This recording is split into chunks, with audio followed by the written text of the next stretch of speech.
মাত্র 5 মিনিটে সুজি দিয়ে বানিয়ে ফেলুন দারুণ মজাদার একটা নাস্তা বা টিফিন রেসিপি। সুজি আর গুঁড়ো দুধ দিয়ে বানানো এই মজাদার টিফিন রেসিপিটা একবার খেলে বারবার খেতে ইচ্ছা করবে। নমস্কার বন্ধুরা, আমি ঝর্ণা সিম্পল রেসিপির একটা নতুন ভিডিওতে আপনাদের সবাইকে স্বাগতম জানাই। কেমন আছেন সবাই? আশা করছি ভালো আছেন।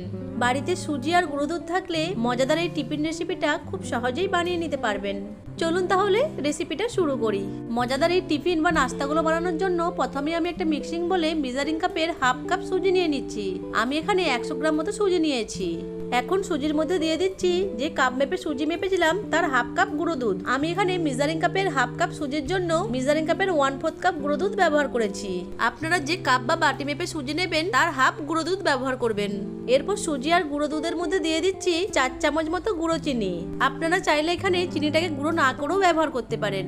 এখানে চিনিটা আপনারা আপনাদের প্রয়োজন মতো ব্যবহার করবেন। দিয়ে দিচ্ছি অল্প একটু লবণ আর দিয়ে দিচ্ছি 1 চামচ রিফাইন্ড তেল। এখন প্রথমে সমস্ত শুকনো উপকরণগুলোকে ভালো করে মিশিয়ে নেব।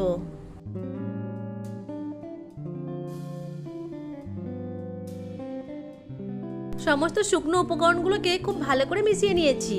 এখন এর মধ্যে অল্প অল্প করে জল যোগ করে মিশিয়ে নিয়ে একটা মিশ্রণ তৈরি করে নেব। জলটা একেবারে না দিয়ে বারে বারে দিয়ে মিশিয়ে নিতে হবে। জলটা একেবারে দিয়ে দিলে মিশ্রণটা পাতলা হয়ে যেতে পারে। এখানে সুজির মিশ্রণটাকে খুব বেশি পাতলা করা চলবে না। এইরকম কনসিস্টেন্সির একটা মিশ্রণ তৈরি করে নিতে হবে। মিশ্রণটা আমার তৈরি হয়ে গেছে। এখন এটাকে ঢাকা দিয়ে 3 থেকে 4 মিনিট মতো রেস্টে রেখে দেব। 4 মিনিট পর ঢাকাটা খুলে নিচ্ছি। দেখুন সুজিটা জল টেনে নিয়ে ফুলে গেছে আর নরমও হয়ে গেছে।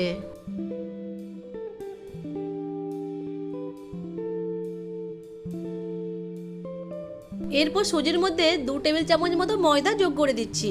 ময়দাটা এখানে বাইন্ডিং এর কাজ করবে। এখন ময়দাটাকে সুজির মিশ্রণের সাথে ভালো করে মিশিয়ে নিচ্ছি।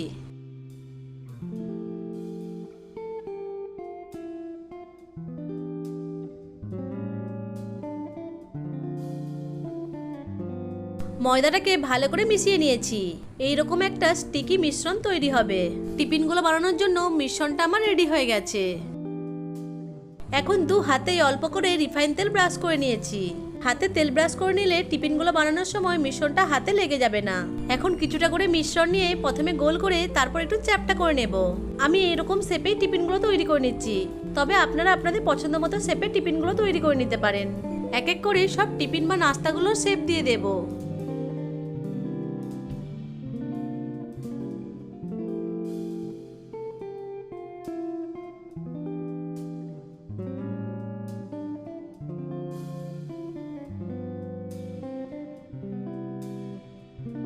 সব টিফিন বা নাস্তাগুলো ভাজার জন্য একদম রেডি হয়ে গেছে। এখন এগুলোকে ভেজে নেব। তার জন্য গ্যাসের ফ্লেম অন করে একটা ফ্রাইং প্যানে একটু বেশি পরিমাণে রিফাইন তেল নিয়ে তেলটাকে মিডিয়াম ফ্লেমে গরম করে নিচ্ছি। তেল গরম হয়ে গেলে এক এক করে তৈরি করা নাস্তা বা টিফিনগুলোকে গরম তেলের মধ্যে ছেড়ে দিচ্ছি। গ্যাসের ফ্লেমটা হাইতে রেখে তেলটাকে গরম করবেন না। এতে করে নাস্তাগুলো দেওয়ার পরপরই কালার চলে আসবে, ভেতর থেকে কুক হবে না। গ্যাসের ফ্লেমটা লো টু মিডিয়ামের মাঝামাঝি রেখে নাস্তাগুলোকে ভেজে নিতে হবে।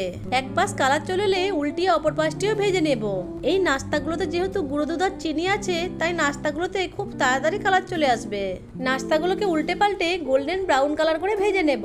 গ্যাসের ফ্লেমটা লো টু মিডিয়ামের মাঝামাঝি রেখেই নাস্তাগুলোকে ভেজে নিতে হবে। হাই ফ্লেমে ভাজলে নাস্তাগুলোতে খুব তাড়াতাড়ি কালার চলে আসবে আর ভেতরটা খুব ভালোভাবে কুক হবে না। তাই গ্যাসের ফ্লেমটা লো টু মিডিয়ামের মাঝামাঝি রেখে একটু সময় নিয়ে নাস্তাগুলোকে ভেজে নিলে নাস্তাগুলোতে খুব সুন্দর একটা কালারও আসবে আর ভেতরটা খুব ভালোভাবে কুকও হবে। টিফিন বা নাস্তাগুলোকে খুব ভালো করে ভেজে নিয়েছি আর এই নাস্তা বা টিফিনগুলোতে সুন্দর একটা কালারও চলে এসেছে। এখন এগুলোকে তেল ঝরিয়ে তুলে নিয়ে একটা প্লেটে নিয়ে নিচ্ছি। একইভাবে এক এক করে সব নাস্তা বা টিফিনগুলোকে ভেজে নেব। টিফিনগুলো ভালো করে ভাজা হয়ে গেলে তেল ঝরিয়ে তুলে নিচ্ছি।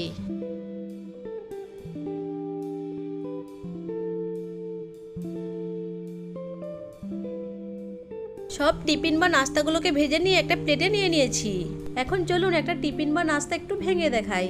দেখুন টিফিন বা নাস্তাগুলোকে দেখতে কতটা সুন্দর লাগছে আর দেখুন ভেতরটাও খুব ভালোভাবে কুক হয়েছে। এই টিফিনগুলো খেতে এত মজাদার হয় যে একবার খেলে মন ভরবে না, বারবার খেতে ইচ্ছা করবে। আশা করছি আজকের এই রেসিপিটা আপনাদের কাছে ভালো লেগেছে। ভালো লেগে থাকলে ভিডিওটিকে লাইক, কমেন্ট এবং শেয়ার করে দেবেন। ভিডিওটা ইউটিউব থেকে দেখে থাকলে চ্যানেলটিকে সাবস্ক্রাইব করে পাশে থাকা বেল আইকনটিকে অন করে রাখবেন। আর ফেসবুক থেকে দেখে থাকলে পেজটিকে ফলো করে দিয়ে পাশেই থাকবেন। ভিডিওটা প্রথম থেকে শেষ পর্যন্ত দেখার জন্য আপনাদেরকে অসংখ্য ধন্যবাদ।